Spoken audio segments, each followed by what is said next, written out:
Tell me something you've never told anyone else. Her voice was soft, almost a whisper, but it cut through the noise of the coffee shop like she was the only person in the room. We'd been sitting there for 3 hours, our second cups long gone cold, and I still hadn't looked at my phone once. I didn't know her name yet. Not really.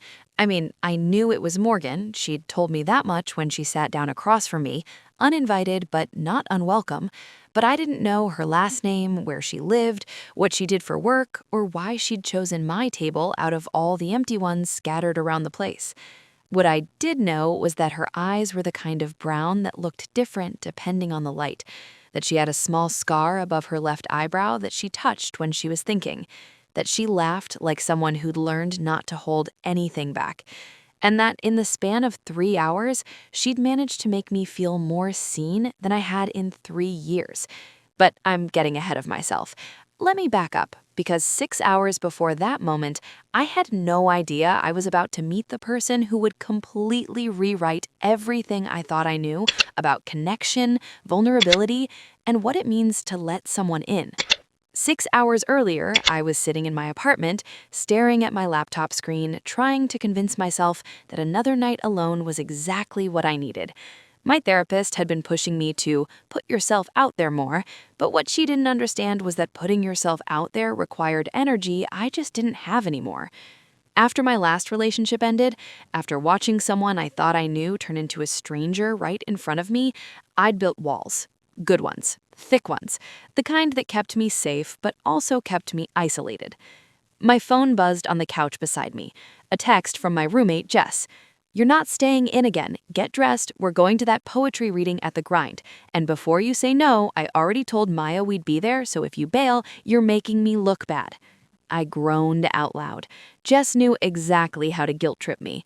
Maya was her girlfriend, and I genuinely liked her, which meant I couldn't use my usual excuses. I typed back, "Poetry readings are just therapy sessions with an audience." Her response came instantly. "Exactly. You need therapy and an audience. Win-win. Be ready in 20. I looked down at what I was wearing. Oversized sweats and a t-shirt with a hole in the armpit. Not exactly poetry reading attire, but then again, it was a coffee shop open mic, not the Met Gala. 20 minutes later, I'd managed to pull together something that looked intentional. Black jeans, a burgundy sweater that actually fit, and my leather jacket that made me feel like I had my life together even when I didn't. I left my hair down, added some mascara, and called it good enough. Jess kicked me up in her beat-up Honda, music blasting, energy already at an 11. "You look hot," she said the second I got in. I look like I'm going to a coffee shop. A hot person going to a coffee shop. There's a difference. I rolled my eyes, but I smiled. Jess had this way of making everything feel lighter, less serious. It's why we'd been friends since college, through breakups and bad decisions and all the messy in between. The Grind was one of those places that tried too hard to be quirky. Mismatched furniture, string lights everywhere, a chalkboard menu with jokes that weren't quite funny. But it had good coffee and a decent crowd, so I couldn't complain. Maya was already there, saving us seats near the front. She waved us over with the enthusiasm of someone who genuinely loved poetry readings, which honestly I respected, even if I didn't understand it. "You came," she said, hugging me like I had just returned from war. Jess didn't give me a choice. "Good, you need to get out more." I was starting to think everyone in my life had formed a committee dedicated to my social life. We sat down as just the first poet took the stage, a nervous-looking guy in a beanie who read something about capitalism and his mother's lasagna. It was actually pretty good, or maybe I was just in a generous mood. The second poet was a woman in her 60s who performed a piece about losing her wife that made half the room cry, including Jess, who claimed she had something in her eye. And then the third poet walked up to the mic. Morgan. I didn't know her name yet, but I knew immediately that I wanted to. She was tall, with dark curly hair pulled into a loose ponytail, wearing faded jeans and a flannel shirt rolled up to her elbows. She had this presence about her, confident but not arrogant, like she belonged exactly where she was. She adjusted the mic, took a breath, and started speaking. Her poem wasn't about love or heartbreak or any of the usual open mic topics. It was about loneliness. Real, raw loneliness, the kind that sits in your chest at 3 a.m. and makes you question every choice you've ever made. The kind that feels like drowning in a room full of people. And I felt every word. When she finished, the room erupted in snaps and applause. She smiled, gave a small nod, and walked off the stage like she hadn't gutted everyone in the room. I couldn't stop watching her as she made her way to the back of the coffee shop, ordered something at the counter, and then did something completely unexpected. She looked right at me. Not a casual glance, a full, deliberate look that lasted just long enough to make my heart skip. Then she smiled just slightly and looked away. Jess elbowed me. Did that just happen? I don't know what you're talking about.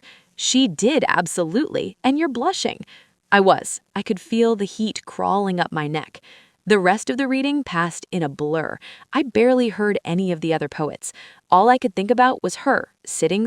When it was over, Maya suggested we stick around for a bit, maybe grab another coffee, chat with some of the poets. Jess immediately agreed, which I knew was code for, let's see if that woman talks to you. I tried to act casual as I stood up, stretching like I wasn't actively scanning the room for her, but she was gone. Her seat at the back was empty, her coffee cup already cleared away. Disappointment settled in my stomach, heavy and unexpected. Looking for someone? Jess asked, way too smug. No, liar. I was about to respond when I felt someone step up beside me. Hey. I turned, and there she was. Up close, she was even more striking. Freckles scattered across her nose, a small silver hoop in her left nostril, eyes that held something I couldn't quite name. Hi, I managed, suddenly forgetting how words worked. I'm Morgan. Cameron. Cam. I saw you watching during my poem. My face went red. Oh, I was listening, not watching. She laughed, and it was warm, genuine. It's okay. I was watching you too. That stopped me short. You were? She nodded. You looked like you understood it, what I was saying. I didn't know what to say to that, so I just nodded. Do you want to sit? She asked, gesturing to an empty table by the window. I promise I'm less intense when I'm not on stage. I glanced at Jess, who was giving me the most obvious thumbs up I'd ever seen in my life. Yeah, I said, I'd like that. We sat down, and for a moment, neither of us spoke. It wasn't awkward, just waited, like we both knew this was the beginning of something, but neither of us wanted to rush it. So, what brings you to a poetry reading on a random Thursday night? She asked, leaning back in her chair. My roommate dragged me here. She thought I needed to get out more. Did you? I thought about it. Probably. And now? Now I'm glad she did. Morgan smiled, and I realized I wanted to see that smile as much as possible. We talked for hours about everything and nothing. She told me she was a graphic designer who wrote poetry on the side, that she'd moved to the city 2 years ago after a bad breakup and a quarter-life crisis.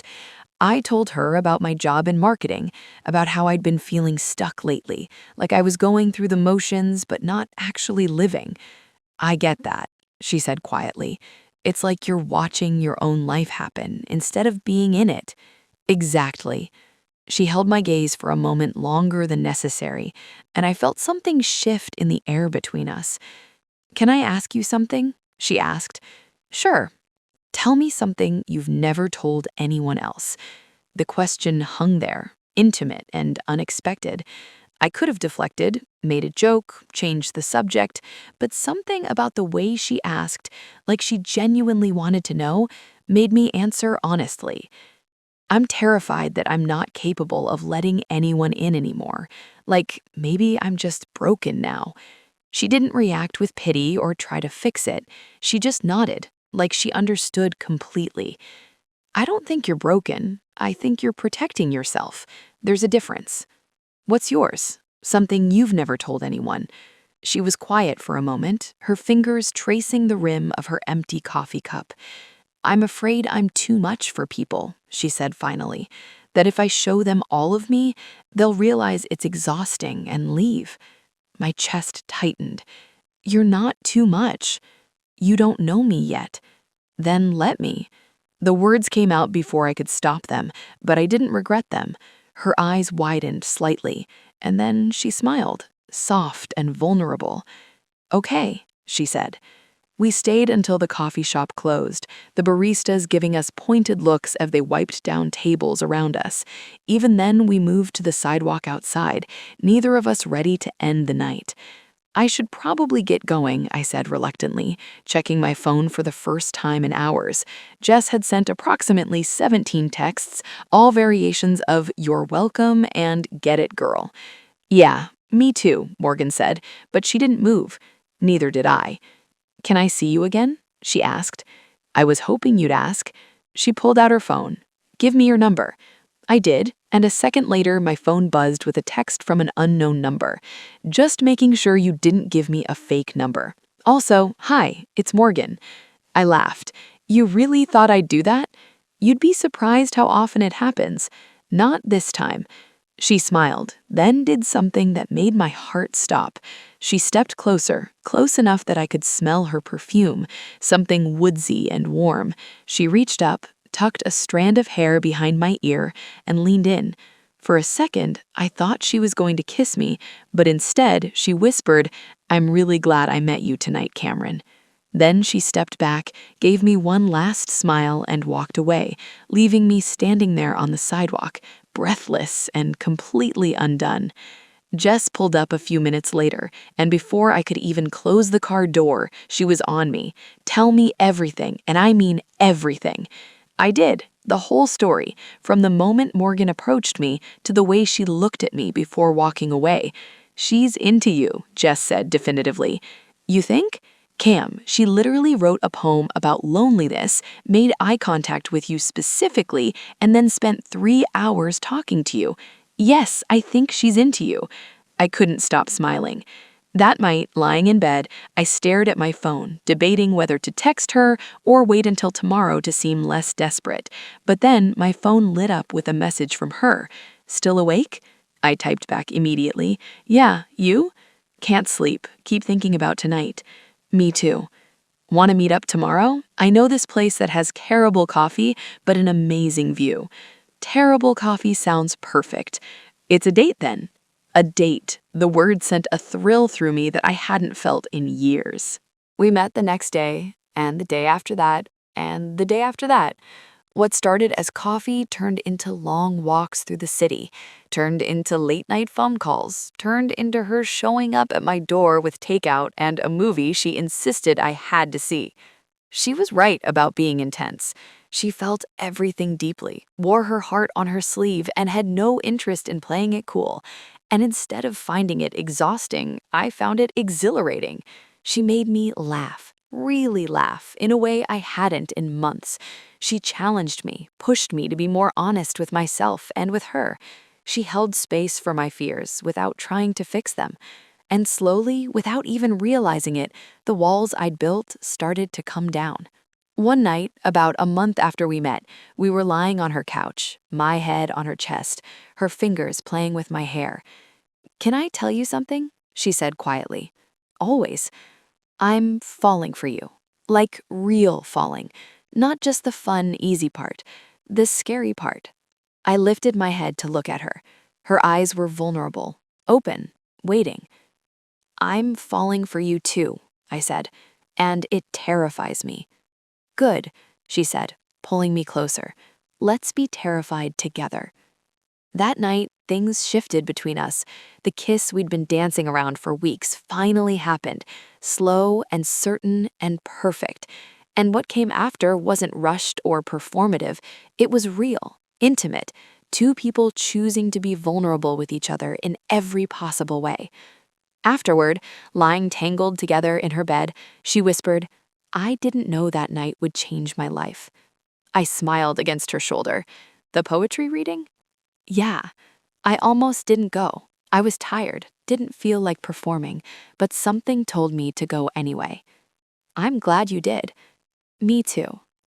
Looking back now, 6 months later, it's wild to think about how much can change in a single night.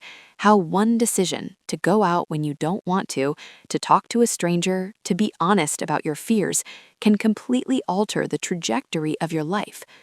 Morgan and I are still together, still learning each other, still choosing each other every day. It's not always easy.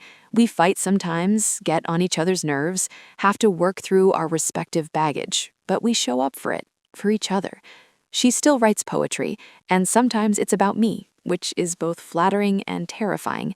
I still have moments where I want to run, where my old patterns kick in and tell me to protect myself. But she's patient with me, and I'm learning to be patient with myself. I didn't know that night would change my life, but it did, and I'm so fucking grateful it did. Because sometimes the best things happen when you stop trying to control everything and just let life surprise you. When you say yes to the invitation, talk to the stranger, tell the truth about what scares you. That's where the magic is, in the unexpected, in the moments that catch you off guard and refuse to let you go. And that's where this story ends. Thank you so much for watching all the way through. If you enjoyed this journey, give it a thumbs up, subscribe, and turn on the notification bell so you never miss a story. I've got more emotional, real, and hopeful tales coming your way soon. Drop a comment and let me know what resonated with you most. Until next time.